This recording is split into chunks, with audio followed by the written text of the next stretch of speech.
Welcome back to page 121. Today we're going to take a look at one of the basic character classes in AD&D from the Player's Handbook, the Fighter. You don't get much more basic than a Fighter. It's a great teaching character class for somebody that's new to the game, especially if they're younger. You don't need a ton of skill to start playing a Fighter. Of course, you develop it as you go along, but it's a good, durable teaching class. We're going to take a look at the Fighter, how he's really good when he's lower level, medium level, and higher level. We will take a look at the impact of weapon specialization from Unearthed Arcana, although I'm not going to dwell on that a bunch. I've already looked at weapon specialization in another video. But today we're just going to take a look at the Fighter player character class. Also want to remind you, still doing a subscription drive. Come on in, subscribe. We talk about games here a lot. I try to make it a good channel. I hope you think it's a good channel. I hope it's worth watching. And if it is, come on and subscribe. Over half my views are still coming from people that don't subscribe. So for everybody who has subscribed, yay, thank you very much. For everybody who hasn't, come on in.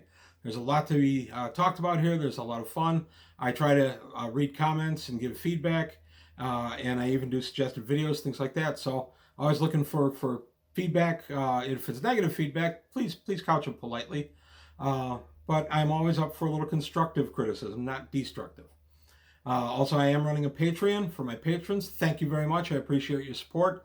If I could get a few more in, I do want to improve some of my technical aspects. Maybe get a clip mic, that kind of thing. So just some ideas that I'm working on for the channel. If you have any ideas for patron rewards, I'd be very interested. But that's it for the commercial. Today we're going back to basics. The Fighter from the Player's Handbook in AD&D. All right, fighters. My earliest successful character in AD&D was a fighter. He actually started in basic D&D. He is the fabled Lord Sneezy. Was in a weird mood, just named him Sneezy, and the guy ended up living and is still, he's kind of an NPC these days, but he's still alive in our campaign. Fighters are the basic thing you're starting with. So if you're teaching someone D&D, and I've always found the best way to teach anybody D&D is to go ahead and have them play right away after I've given them a quick overview of the rules, and normally I will just have them play as a fighter. When my boys were young and they wanted to play that game Daddy played with his friends, I taught them how to be fighters first. It just was the easiest way to do it. Fighters have a very short entry. There's not much to the class. Main principal attribute of the fighter is strength. To become a fighter, you have to have a minimum of 9 strength and a minimum con of 7. The good dexterity is also highly desirable. If the fighter has a 16 or greater strength, you add 10% experience points awarded. High strength gives the fighter a better chance to hit an opponent and causes increased amount of damage. Fighters throw 10-siders for hit dice. That's the highest until we got the Barbarian at 12-sider. No other class of characters save the Paladin and the Ranger, which are subclasses of fighters. The Paladin is no longer a subclass. I'll go into that when I discuss the Paladin class. Is so strong in this regard. Fighters are the strongest characters in regards to sheer physical strength, and they are the best hand-to-hand combat. Any sort of armor or weapon is usable by fighters, and they can be of any alignment. Very versatile. The player can be pretty much whatever he wants. He can wear whatever he can afford. Another reason why a fighter is a great teaching character class. Although fighters do not have magical spells to use, their armor and weapons can compensate, and they have the best combat table, and generally have a very good saving throw table. They can employ many magic items, including potions, protection scrolls, many rings, a few wands, one rod, and many other magic items, and all forms of armor, shields, and weapons. When a fighter attains 9th level, he can establish a freehold. This is done by building some type of castle and clearing the area of all hostile creatures for a 20 to 50 mile radius and making it a free area, and then you attract a body of men-at-arms and you collect a revenue. I may do a video on how fighters do this because I've had some fighters do it in my campaign, and there's a lot of unanswered questions, but it's a lot of fun. So basically, to go from 1st to 2nd level, you need 2,001 experience points. That's a pretty reasonable amount. I always consider the fighter table kind of the base table that they said, okay, here's our basic amount. Now, thieves and clerics will go up quicker, and magic users and illusionists will go up slower. I always thought that they kind of used the fighter table as the base table. And you get 10 ciders up through 9th level. And after that, you get plus 3 points per level.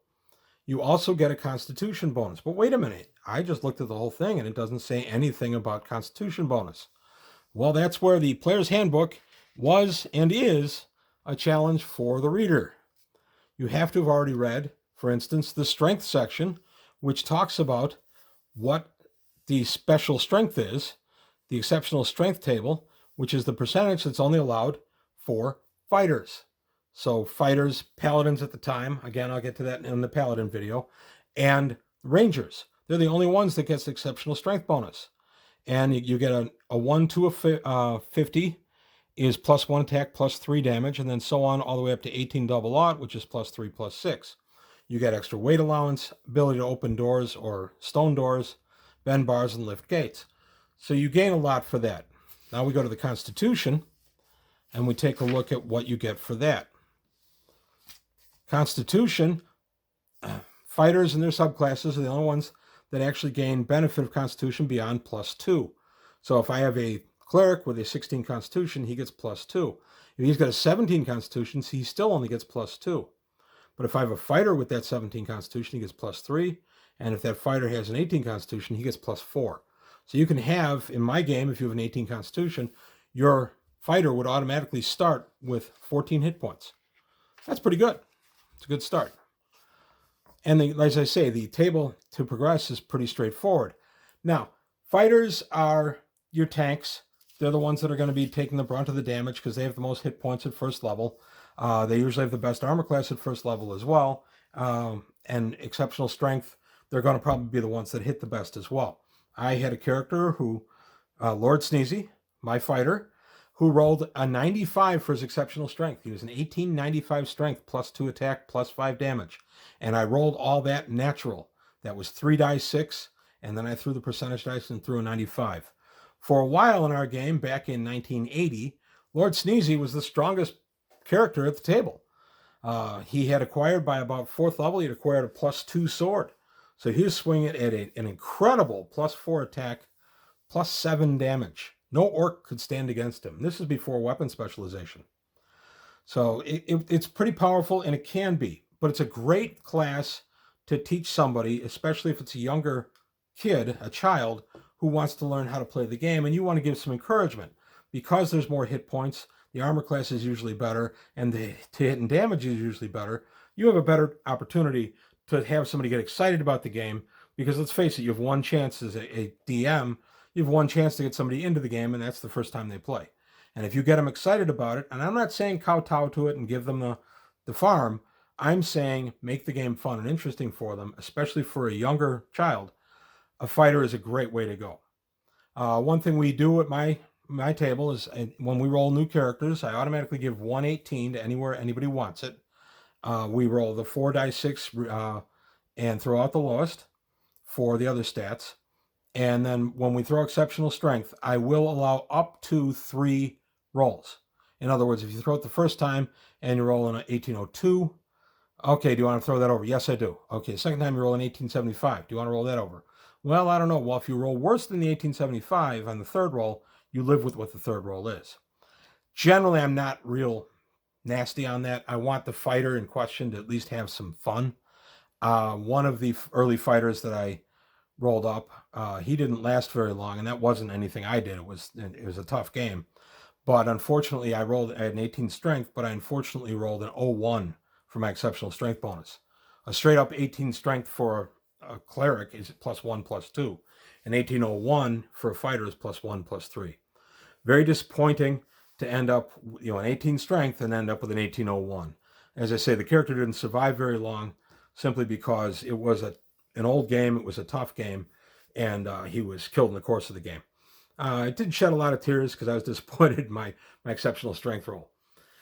Then weapon specialization comes along in 1985, and oh my gosh, fighters are super classes. One other thing I have to talk about before weapon specialization is multiple attacks per round. Fighters do get multiple attacks per round. No other class does. So a fighter at 7th level gets 3 to 2 attacks. That is 1 attack the first round, 2 the second, and then 1 to 2, 1 to 2, 1 to 2, so on through the fight. And they're the only class that progresses like that, and fighters and their subclasses. So that's also a pretty powerful thing for them when they get around 7th. That's to offset the fact that you have magic users who are standing back and throwing fireballs and lightning bolts by that level, and thieves who are backstabbing for triple damage, things like that. It's a way to kind of compensate, and it works pretty well. Then we get to weapon specialization. By 1985, at least at our table, the fighter had kind of become the teaching tool, but not one that many people played just in general. They almost always played some other class, at least a ranger if nothing else. And the fighter wasn't seeing a lot of play. Well, then weapon specialization came along, and you could either be single specialized for +1 attack, +2 damage, and move up to 3 to 2 attacks at first level, or be double specialized for +3/+3 with 3 to 2 attacks at first level. All of a sudden, I had a bounty of fighters sitting at my table. That was not a bad thing. I think the fighter class did need a little something to stay on par with some of the other classes by that point. AD&D had been around since 1977, so it was 8 years. It was 8 years where the fighter class itself had not really seen any changes or improvement. And I am not against weapon specialization. We use it at our table. We have used it at our table, and I will continue to do so, nor will I apologize. I think it was a necessary move to make fighters stay on par with a lot of the other stuff that was happening in the game and a lot of the abilities the other character classes had. To this day, I don't really regret it. I don't think it changed the game. My one thing I'm a little sad about is my one hit dice orc was no longer a challenge, because if I had a guy who was even +2/+3 plus double specialized, he was +5/+6. Most orcs are going to die in one swing. I solved that by giving orcs multiple hit dice. So there's always a way around it, and it doesn't matter. The players can have 18s across the board, and the DM can still go ahead and win that argument. So there you have it. That's my look at a fighter. One of my earliest successful characters was a fighter. I will always have a soft spot in my heart for one. When my boys were both learning how to play when they were very young, they started as fighters, and they, as they got a little bit older, by 8, 9, 10, they had gone to other character classes, but their first character when they were young was just a fighter. And they'd go through the little dungeon I'd have set up, and we'd go ahead and have some fun that way. So that's all I've got to say about the fighter today. Let me know your thoughts. Is the fighter something good, or is it just an antique that doesn't see much use at your table anymore? Interested in any conversation in that regard. Again, I'm still pushing for subscribers, so if you can and haven't subscribed, please do. And tell your friends, have them subscribe. And that's all I've got today. Thank you for your time. I'll see you next time on page 121.